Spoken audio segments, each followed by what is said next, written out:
Good afternoon. With some key races still too close to call, U.S. President Joe Biden making his first public remarks Wednesday. It was a good day, I think, for democracy.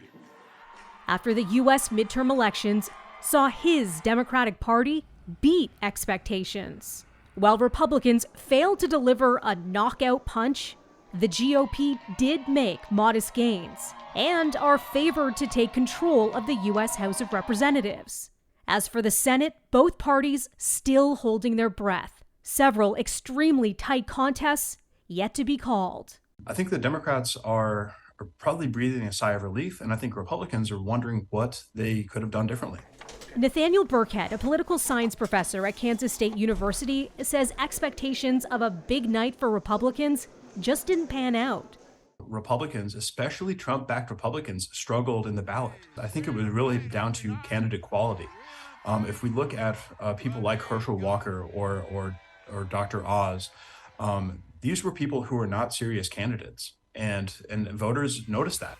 Democrat John Fetterman, who suffered a stroke earlier this year, defeating his Republican opponent, TV doctor Mehmet Oz, to flip a key Senate seat in Pennsylvania. What drove support for Democrats? Can't overstate the impact of abortion. I think that's the first thing for the Democrats. Voters really are animated by those issues that they deeply feel. While the sweeping red wave victory Republicans were chasing seemingly fell short, even a slim GOP majority in the House would pose a stumbling block for Biden's next 2 years in office, icing out legislation and launching potentially politically damaging investigations.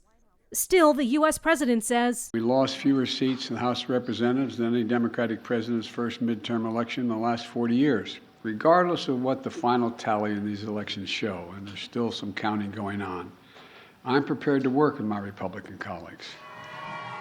To Georgia, the U.S. Senate race there between Democratic incumbent Raphael Warnock and Republican Herschel Walker, it's headed for a runoff next month. And depending on the results out of battlegrounds Nevada and Arizona, there's a chance it could be weeks until the control of the Senate is decided.